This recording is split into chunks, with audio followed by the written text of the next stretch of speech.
अस्सलाम वालेकुम। मैं पहले भी शुगर की दवाई इस्तेमाल करने वास्ते तरीका दस्या सी, अज फिर नवी वीडियो बनाई है। एक कुछ मुख्तलिफ किस्म की दवाइयां मजाज रहता ने शुगर के। शुगर जेड़े दो किस्म की है, एक तो है ना खून ब्लड एक पेशाब के। ये दोनों बीमारियों में फैला देगी मेरी दवाई। तरीका इस्तेमाल है कि सारी दवाइयों देसी नूं ग्राइंड कर लो, स्कूफ कर लो, बना के किसी डब्बिया बना के रख दो। तुसी अगर इंसुलिन लवा रहे हो या शुगर की कोई गोलियां खा रहे हो, उनके वास्ते तुसी फौरी तौर पर दवाई को नहीं छड्डना, ऐसा ऐसा तुसी छड्डोगे जो तुहानूं पता चल जाए कि मेरी बीमारी जी कंट्रोल हो रही है देसी दवाई के नाल। क्योंकि देसी दवाई फौरी तौर पर असर नहीं करती। देसी दवाई का असर जो 2 हफ्ते बाद शुरू होता है। जिसम के अंदर जी थोड़ियाँ काफ़ी तकलीफा ने, ये दवाई कम करती जाएगी।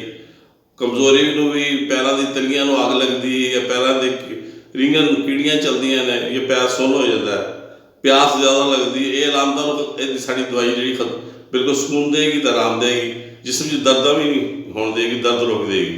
इसका तरीकाकार इस्तेमाल है कि तुम अद्धी चमची सुबह अद्धी शाम, और ये ऐसी दवाइयां ने बाबरकत है ने मेरे महबूब के हदीस के मुताबिक। ये सारिया इसका पहला तरीका है कि पहली गोली तैयार करने वास्ते सफूफ भी बना सकते हो, चने के बराबर गोली भी बन सकते हो।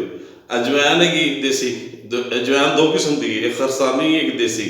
असी अजवैन लैनी देसी, तो दूसरी असी दवाई लैनी मेथी, तो दूसरी जंजबील असी कहते सुंड। इन्हें सारी चीज़ों ना असी इस्तेमाल करने तो पहले साफ सुथरा अच्छी तरह कर लेना। मेथी च भी मिट्टी गट्टा होता है, अजवैन च भी होता है। ये इस्तेमाल करने तो पहले इन्हों अच्छी तरह साफ करो, साफ करने तो बाद फिर इन्हों रगड़ना है। ये चौथी चीज़ एक होर मिलाओगे, अलसी।